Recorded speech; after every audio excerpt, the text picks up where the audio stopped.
July garden tour. Can't even call it a tour, it's so disheartening, but today should be the hottest day of the year so far. The little pansies, violets are on their third go around, so they're actually doing better. The herb garden is still decimated. All the ones I replaced are kind of struggling. I think next year I am definitely going to cover this with a huge pile of straw, if I can find any. I transplanted some sunflower seeds, cast-offs from the squirrels, so maybe the sunflowers will do okay. Everything is almost exactly a month to 6 weeks behind. So I have one strawberry, something I didn't actually have any participation in growing. I actually just bought it and hung it up. Oh, look, I have two. Oh my God, what am I going to do with two? I don't know. I'll get one and a mushy one. We'll do something with them. Put them there. Okay. So, usually this is very, very dense, and I just come out and I just chop up a whole bunch of them and throw them and stuff. Only about half of the squash zucchini are doing well. The rest of them look pathetic. Anyways, the watercress is from the grocery store. It's doing good because it needs more moisture. I put them in these little collars, which also gives them a little bit more sunlight, but it doesn't evaporate as well. All right, these lettuce have passed. These are the ones I'm picking. I grew from seed. Those tomato plants are pathetic. I don't even want to look at them. Normally I get about 20 pounds of cherry tomatoes. This year, I don't think so. Here's our grafted apple tree. The graft seems to be okay, but that doesn't mean that the frost isn't going to kill it this year. And I twisted a little espalier thing. I twisted this branch because it was really long and hanging on the ground, and wired that one up, and so the leaves turn this way. So it's still okay. Won't get any fruit off it this year, but no, I haven't weed whacked over here. The 3 rhubarb over here are doing well. I actually was kind of worried about them, but I got a weed whack in here when the heat goes away. Got some apples. Usually get about a dozen, and a half die. So far so good. But in here, I spied with my little eye a zucchini. All this fuss for one zucchini. I literally could have bought my weight in zucchini. Oh, there it is. For what I spent on this garden this year. Normally I have enough to press on other people. And no, I'm not going to let these get too big, because I don't usually stuff them. I usually slice them and saute them. And over here, we should have some yellow squash. There should be 1 or 2 in there.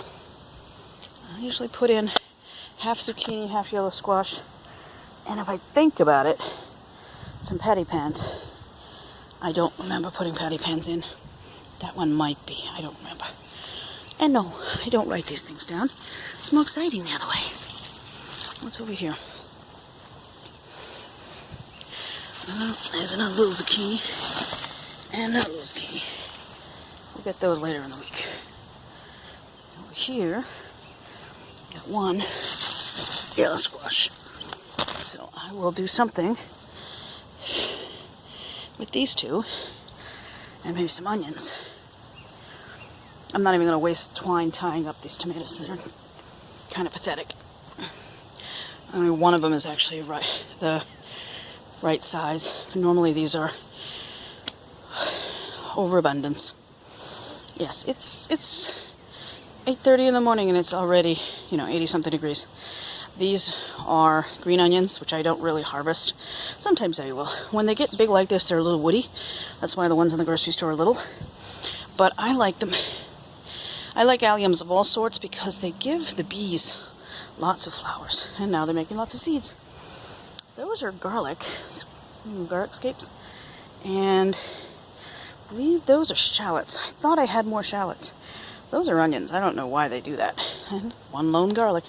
Most of these plants come out of the refrigerator. If I don't eat it fast enough and things start to turn green in there, I put them in the garden.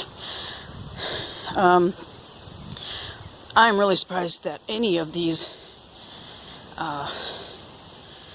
grapes survived. I just threw them in the ground last year because I got them at the end of the season and I was like, throw them in the ground before they die. Anyways, this one's doing very nicely, very robust. I don't remember what it is. It is Canadace seedless grape. And one of these is Concord, and I don't remember what the other one is, but I swore that one was dead 3 times. Sooner or later, I've got to build a grape arbor, and I'm on the fence about whether I should set the posts in the ground or attach them to this thing. I mean, I think and in the ground, but then again, the wood will rot anyway. It's a whole thing. Now, the only thing that's making me happy are my Christmas trees full of peas. These are telephone pole peas, which are 8 to 9 feet long. So if you do these 6-foot poles, they're like a Christmas tree decorated with little peas. I haven't harvested any. I ate one. And I probably could have enough to make a little dish of something. It's kind of like, oh, is it right yet? Is it right yet? In the center, I put tomato plants, even though they're not doing very well. But my plan is, if I'm still here next year, I'm going to do this whole tower thing all the way, because they don't seem to have a problem growing together. I did put some extra pea plants in there, but they died. Over here is another experiment, which was moderately doing well. We have another batch of lettuce. It's going to hopefully follow up the other one. And in there are some pickling cukes, which I have never had this much luck with, ever. Ever. They usually just kind of wither and die. And I did put some early pea plants on there, so they're not doing anything. But I'm just really shocked at how well the little pickling cukes, the cage is to keep them from the cats. They like to sleep on anything like biscuit and squishy like that. Don't know why they do, but they do. And all of the flowers are past. Yes, that is a burdock plant. I don't know, it's a weed. But it seems to be doing well. And who am I to argue? Neighbors put in a new fence.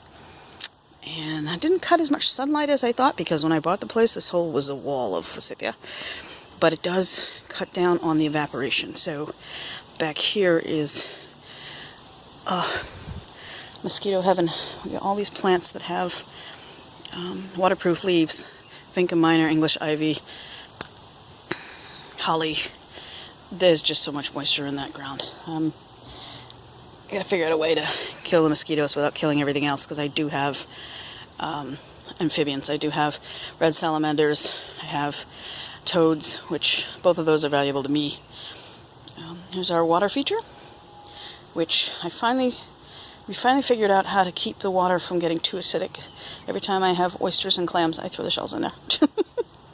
I probably could pick up some more at the beach and throw them in there. They will work against the acidity. But normally, you can't see the water. At this time of the year, this should be all of those, not lilies, they're not lotus, what the hell are they? Those bulby plants. It's hot. Anyways, they should all be huge. Even if the raccoon ate a couple of them, I bought replacements. So they all should be really huge, and they're not. Also in there is some native plants. There's some duckweed and some hornwort.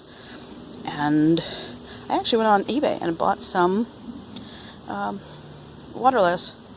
And I can see it. It's just only about an inch big. So this really isn't enough plants to keep this water fresh and clean. There are mosquito dunks in there, so no mosquitoes, but animals drink out of it, so I want to keep it cleaner.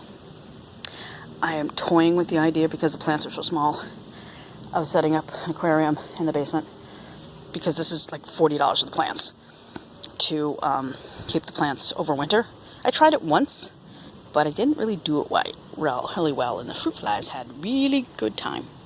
Anyway, so we have some ferns, we have some flag iris, and we have some mess.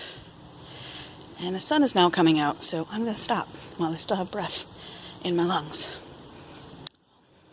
But over here, gonna make spag. The one clematis that came with the house is doing pretty well. The one on the other side obviously died. And yes, that's a bird cage. I don't have birds, I just have a cage. It's for sale. You always have these other asters I bought last fall. I had to find a place, there's a rhubarb in there I had to hide. That is the one of all of the sunflower seeds I actually planted. I have one. And some Shasta daisies, which I forgot were actually there. I don't remember where they came from. But I would actually rather have more of those than anything else. And some rhubarb. And some more rhubarb. This is the time of year when you can pull a second batch. It's not really enough to sell, but it is definitely enough to make a pie if I pull a second batch next month. And then a little one in there. Even the, you have any idea how many times I've tried to kill that rose bush? Yeah, literally. I mean, I've tried to kill it every year since I've been here. It seems to like that. It's sadomasochistic. It's definitely a bottom. Even the morning glories are having a hard time. They're actually in a pot, and usually by now they will have grown up to the second floor, as you can see, but they didn't. So they're just hiding behind that plant whose name escapes me, and there's a sedum. So that's my struggling garden. Oh, I have something. I believe those are honeybees. Yes. Sorry, there's no flowers. Well, oh, I lied. There's some over there. I believe those are honeybees. They better be doing their job. Somewhere there's a toad who works in this garden. But I wanted to get everything damp. I am not happy with this straw. This is the kind that you buy in a bale and it's been cut up and cooked. And I don't like it. The pieces are no bigger than 2 inches. I like straw that's long and makes a mat. And literally, it's like a tatami mat. You can pick it up in a layer, and it keeps the moisture in better. I don't like this stuff at all because it makes you have to buy like 1 billion pounds of it. So next year, I had bought straw this year, but it was full of seeds. So, anyways, sun's coming out. That means I'm retreating. Keep cool, folks.